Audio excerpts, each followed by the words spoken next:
미국 현지가 말 그대로 난리가 났습니다. 한국 드라마와 K-팝이 전 세계적으로 열풍을 일으키면서 한국어 역시 폭발적인 인기를 끌고 있기 때문인데요. 하지만 불과 얼마 전까지만 해도 한국어는 이렇게까지 주목받지 못했었다고 합니다.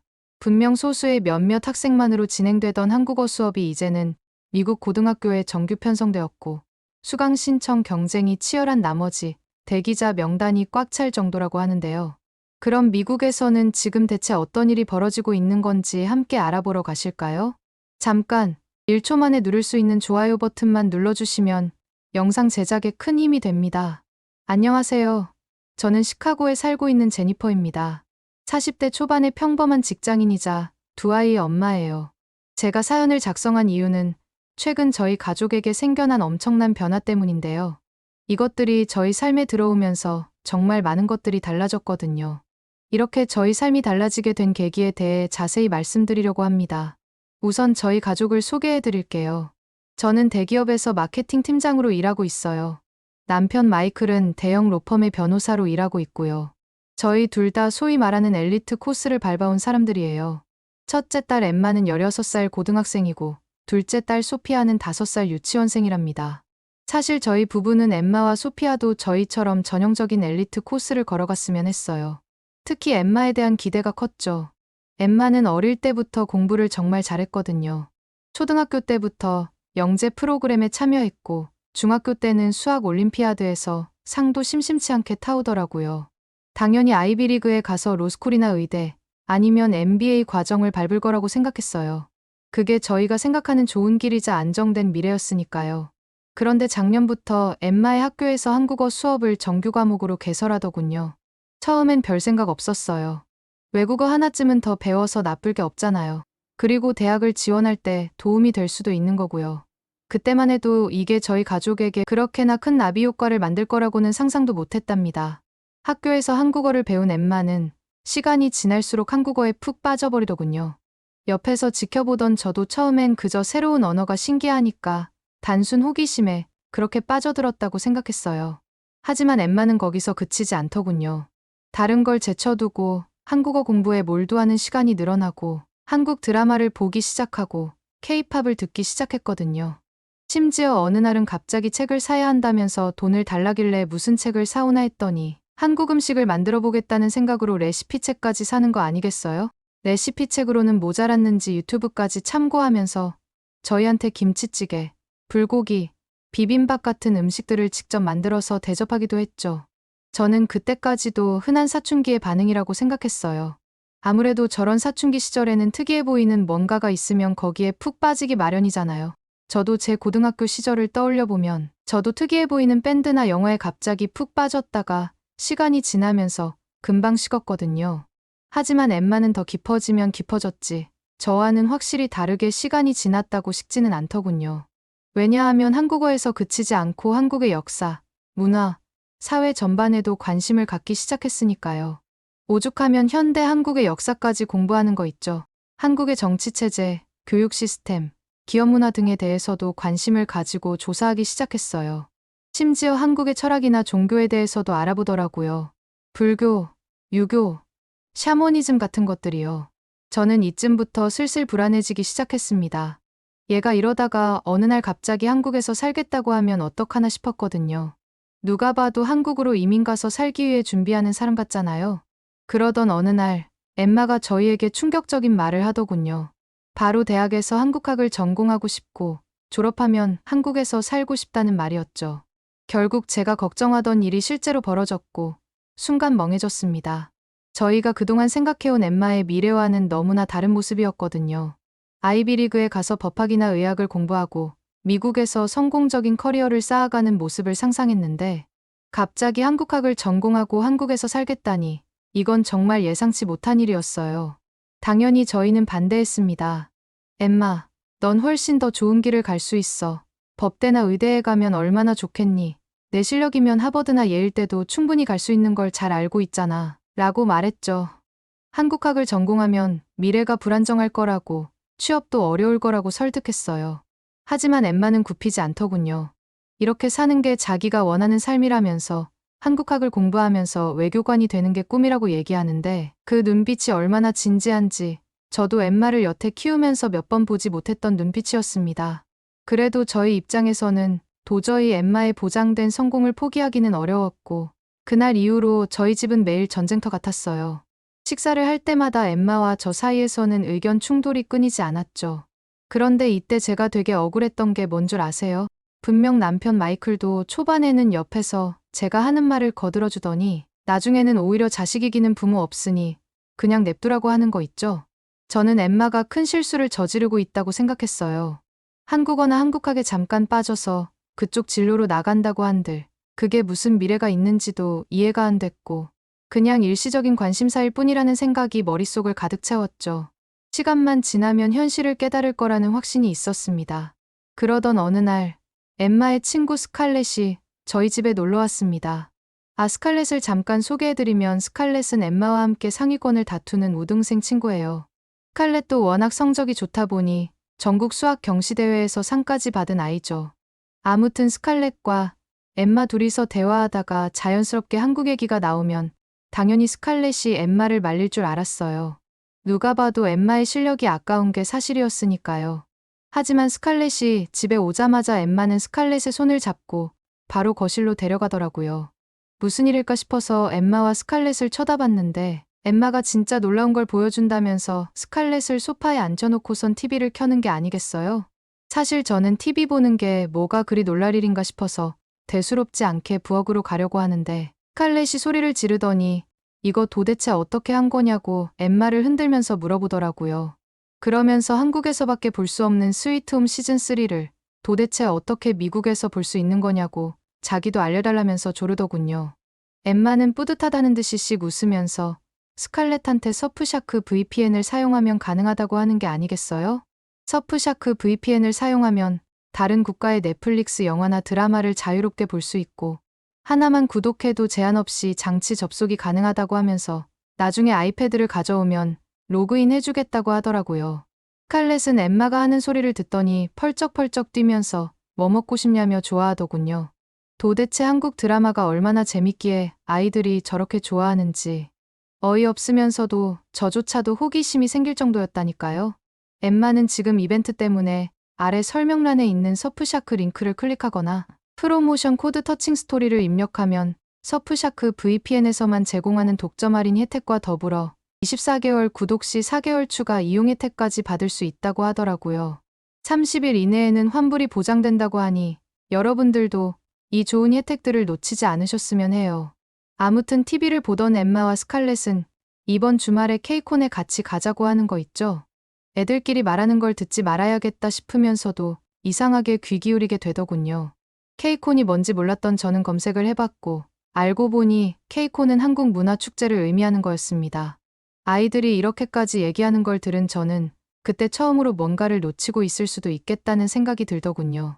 엠마 혼자서 저러는 거면 일시적인 걸 수도 있는데 스칼렛까지 저렇게 빠진 걸 보면 이렇게까지 미국에서 한국이 트렌드가 되어버린 건가 싶었거든요. 그래도 솔직히 이해가 안 되는 건 매한가지였습니다. 제가 대학생일 때만 해도 한국 문화는 정말 소수의 관심사였거든요. 그때는 한국하면 그저 삼성이나 현대 정도의 회사들만 겨우 떠올랐지 문화적으로는 전혀 주목받지 못했던 시절이었어요. 그렇게 당황스러운 일들이 계속해서 일어나던 와중에 저를 또 한 번 놀라게 한 사건이 발생했습니다. 소피아의 유치원에서 한국어로 수학과 과학을 가르친다고 연락이 왔거든요. 처음엔 왜 중국어나 스페인어도 아니고 하필 한국어지 싶었습니다. 하지만 시간이 흐르고 나서 소피아의 반응을 본 저는 놀랄 수밖에 없었습니다. 소피아가 한국어로 수학과 과학을 배우기 시작하면서 말도 안 되는 습득력을 보이기 시작했거든요. 아까 제가 말씀드렸던 것처럼 엠마도 어릴 때 똑똑했지만 소피아는 그 이상이었어요. 아니, 한국어로 배우는 게 오히려 도움이 되는 것 같더라니까요. 숫자를 세는 것부터 시작해서 간단한 덧셈, 뺄셈까지 한국어로 술술 해내는 모습이었습니다. 재밌어하는 건 당연하고요. 그뿐만 아니라 과학 시간에 배운 동물 이름이나 식물 이름도 한국어로 척척 외우더군요. 도대체 한국어의 어떤 점이 이렇게 공부하는데 도움이 되는 걸까 싶었습니다. 그래서 저도 한국어에 대해 조금씩 알아보기 시작했어요. 그러다 한글이라는 문자 체계에 대해 알게 됐는데 정말 놀랍더군요. 왜냐하면 세계의 모든 문자 중에서 유일하게 한글만이 누군가에 의해 인위적으로 만들어졌거든요. 그것도 세종대왕이라는 임금 한 사람에 의해서 말이죠. 시기를 알아보니 15세기던데 그 시대의 임금이 직접 문자를 만들었다는 게 놀라울 따름이었습니다. 대부분의 문자가 자연스럽게 발전한 것과는 완전히 다른 방식이잖아요. 제가 공부한 걸 조금 말씀드리면 세계 대부분의 문자들은 이집트 상형 문자에서 유래되었거나 그렇게 추정된다고 합니다. 동북아시아의 경우에는 중국의 갑골 문자가 보통 그 기원이 되었다고 하더라고요. 하지만 한글은 달랐어요. 전 세계에서 유일하게 특정 시기에 특정한 목적을 가지고 인위적으로 발명된 문자였죠. 이런 점에서부터 한글은 정말 특별한 문자 체계라는 생각이 들었어요. 게다가 한글의 제작 원리를 보고 저는 깜짝 놀랄 수밖에 없었습니다. 발음 기관의 모양을 본떠 만들었다는 게 정말 과학적이라는 생각이 들었거든요. 예를 들어, 기역은 혀가 목구멍을 막는 모양을 본뜬 글자였고, 미음은 입모양을 본떠서 만든 글자였습니다. 이렇게 과학적인 원리로 만들어진 문자가 또 있긴 할까요? 저희가 평소에 사용하는 알파벳도 이 정도는 아닐 것 같네요. 게다가 자음과 모음을 조합해 수많은 소리를 만들어낼 수 있다는 점도 대단했습니다. 14개의 자음과 10개의 모음만으로 수천 개의 음절을 만들어낼 수 있다니. 이런 점들 덕분에 소피아 같은 아이들이 쉽게 익히고 학습에 도움이 되는 게 아닐까 싶었죠. 한글에 대해서 알면 알수록 한국어와 한국 문화에 대한 저의 가치관도 점점 바뀌기 시작했습니다. 예전에는 그저 스마트폰이나 TV를 잘 만드는 나라의 언어라고만 생각했는데 이제는 도저히 인정하지 않을 수 없더라고요.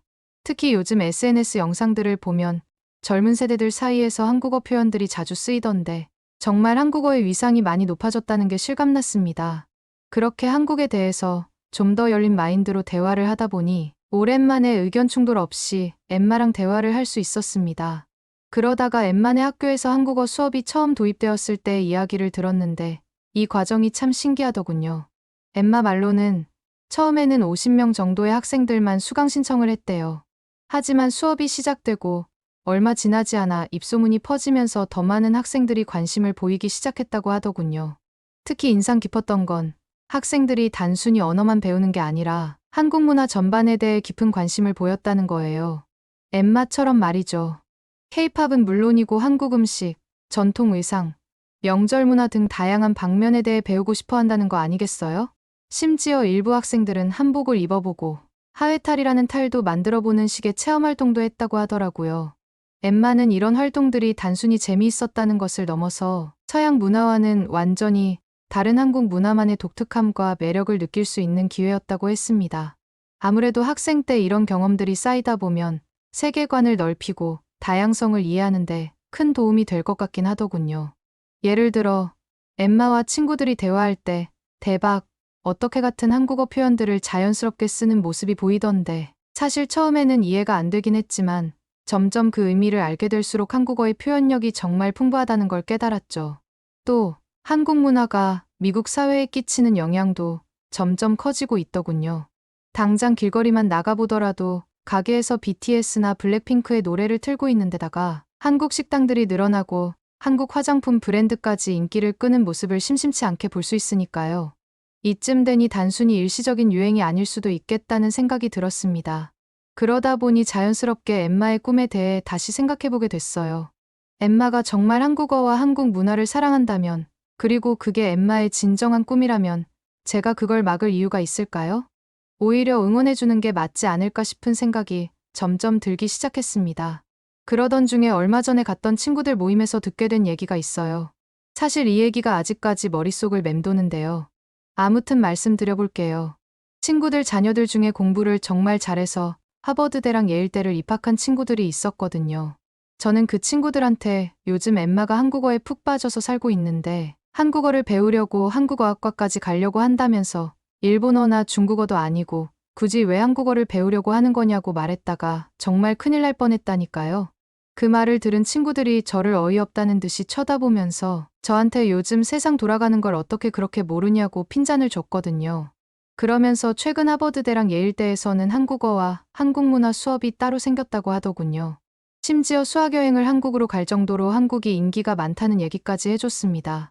더 놀라운 건 대학교 축제도 한국 문화를 위한 축제가 따로 생길 정도라는 거였어요. 제가 그 말을 듣고 어리둥절해 하니까 한 친구가 너 미국 내에서 한국이 얼마나 인기 있는지 모르는 거야 라면서 구체적인 수치까지 들며 설명해 주더라고요. 친구가 요즘 한국으로 넘어가서 공부하는 애들 얘기를 해주더라고요. 정말 대단하다는 거 있죠. 한국에서 공부하는 학생들의 후기가 대부분 긍정적이라면서 학업 환경이 좋은 건 기본이고 문화체험도 할 수 있대요. 인터넷도 워낙 빠르고 교통도 미국보다 편리해서 좋아한다고 하더군요. 그리고 졸업하고 나서의 진로가 핵심이래요. 다국적 기업이나 국제기구에서 일하는 경우가 많다나요? 삼성이나 LG 같은 한국 대기업 해외지사에서 일하는 경우도 있다던데 친구들 말로는 한국어 실력이랑 한국 문화를 이해하는 게 이런 커리어를 쌓는데 큰 경쟁력이 된다고 하더라고요. 그뿐만 아니라 한 친구는 미국 현대언어협회 조사 결과가 있다면서 저한테 보여줬어요. 2016년부터 2021년 사이에 대학 외국어 수업 등록자 수가 전체적으로 줄었는데도 한국어 수강생은 오히려 늘었더군요. 아니, 2022년 가을 학기에만 한국어 수강생이 거의 2만 명이나 되던데 충격적이긴 했습니다. 심지어 1974년 이후로 한국어 수강생 수가 한 번도 줄어든 적이 없더라고요. 2006년에 비하면 15년 만에 3배나 늘었다고 하던데 K-팝이랑 한국 드라마 같은 한국 문화의 위력이 보통이 아니구나 싶었습니다. 이 얘기를 듣고 나니까 제가 얼마나 세상 물정 모르고 살았는지 새삼 깨닫게 되더군요. 한국어와 한국 문화가 이렇게 세계적으로 인기 있고 중요해졌다는 걸 알고 나니 제 생각이 얼마나 좁았는지 반성하게 됐죠. 결국 저는 집에 가자마자 엠마한테 한국학 전공하고 싶으면 응원해주겠다고 말했어요. 대신 열심히 공부하고 한국어 말고도 다른 과목들도 열심히 하라고 했죠. 그리고 졸업하고 나서 구체적으로 어떤 진로를 밟아나갈지 계획을 꼭 짜라고 했어요. 제 말을 들은 엠마는 눈물을 글썽이면서 고맙다고 하더라고요. 열심히 할 거라고 약속도 하던데 한국어 능력시험에서 최고 등급도 받겠다는 약속까지 같이 하는 거 있죠? 이런 엠마를 보면서 제가 그동안 너무 좁은 시야를 갖고 살면서 애한테 못되게 굴었나 싶더군요. 결국 지금은 엠마가 한국대학에 가는 걸 목표로 열심히 공부하고 있어요. 그 사이에 한국어 실력도 늘었고 한국 역사와 문화에 대해서도 열심히 공부하는 모양이더군요. 시간만 나면 저한테 제잘거리면서 설명해 주는데 그 모습이 얼마나 귀여운지 모른답니다. 게다가 얼마 전에는 한국어 능력시험 토픽에서 5급을 받았다고 자랑까지 하더군요. 6급이 최고 등급인데 주책 같아 보일지 모르겠지만 이 정도면 6급도 조만간 딸 것 같답니다. 사실 엠마가 한국 드라마나 영화를 볼 때 자막 없이도 내용을 거의 다 이해한다는 게 정말 놀라워요. 가끔은 저한테도 한국 드라마의 대사나 노래가 무슨 뜻인지 설명해 주는데 그 안에 담겨 있는 문화적인 의미나 역사적 배경까지 설명해 주는 걸 보면 사람이 흥미있는 걸 해야 하는구나 싶긴 하더군요. 그러고 보니 소피아 얘기를 빠뜨렸네요. 앞에서 말씀드렸다시피 소피아도 한국어로 수학과 과학을 배우면서 정말 즐거워하고 있어요. 이제는 집에서도 한국어로 숫자를 세고 간단한 덧셈 뺄셈도 한국어로 한답니다. 하나 더하기 둘은 셋이에요. 라고 말하는 모습이 너무 귀엽더군요. 아직 소피아는 어리지만 만약 소피아도 나중에 한국과 관련된 꿈을 꾼다면 엠마처럼 응원해줄 생각이에요. 어쩌면 소피아는 두 가지 언어를 같이 구사하는 환경에서 살다 보니 더 큰 잠재력이 있을지도 모르겠네요. 저도 이제는 틈틈이 한글을 배우고 있습니다. 솔직히 처음에는 정말 어려웠어요. 평생 영어만 써오다 보니 익숙하지 않은 게 어떻게 보면 당연한 거겠죠. 기역, 니은, 디귿 같은 자음들과 아, 야, 여 같은 모음들을 구분하는 것부터가 힘들었지만 하나씩 익혀가는 재미가 있더라고요. 특히 한글의 논리적인 구조가 매력적이라고 생각해요. 자음과 모음을 조합해서 글자를 만드는 방식이 마치 퍼즐을 맞추는 느낌이 들거든요. 예를 들어 미음과 아와 리을이 말이 되는 걸 보면 영어와는 전혀 다른 방식이라 그런지 정말 신기하고 재미있답니다. 가끔은 엠마와 소피아한테 제가 배울 때도 있어요. 엠마는 문법을 자세히 설명해주고 소피아는 자기가 배운 노래를 불러주면서 발음을 교정해주는 식으로 말이에요. 이러면서 아이들과 더 가까워지는 거겠죠? 남편도 처음에는 뭐 그렇게까지 하냐는 식이었지만 지금은 저랑 같이 공부하고 있어요. 둘 다 퇴근하고 나서 아이들이랑 같이 한국 드라마를 보는 식으로 말이에요. 사랑해요라는 말이 정말 설렌답니다. 이렇게 저희 가족의 삶에 한국어와 한국 문화들이 들어오면서 정말 많은 것들이 달라졌어요. 처음에는 정말 걱정이 많았지만 지금은 오히려 잘 됐다는 생각이 듭니다. 새로운 세상을 보면서 아이들과 더 가까워질 수 있는 계기가 생긴 거잖아요. 그리고 아이들이 이런 안목을 갖고 새로운 세계를 경험하고 있다는 사실도 자랑스럽고요. 사실 부모 입장에서 완전히 안심이냐고 하면 그건 거짓말이긴 하죠. 솔직히 가끔씩은 이 길이 맞는 걸까 하는 생각이 들 때도 있거든요. 하지만 그럴 때마다 확신이 넘치던 엠마의 눈빛을 생각한답니다. 그래서 그러는데 여러분들은 엠마가 한국에서 어떤 진로를 밟는 게 좋을 거라고 생각하시나요? 조언해 주시면 감사하겠습니다. 오늘의 사연은 어떠셨나요? 오늘의 사연이 마음에 드셨다면 좋아요만 한번 눌러주세요. 1초밖에 안 걸리지만 좋아요를 한번 눌러주시면 더 좋은 사연을 소개해드리는데 큰 힘이 된답니다. 긴 영상 시청해주셔서 감사합니다. 오늘도 행복한 하루 보내세요.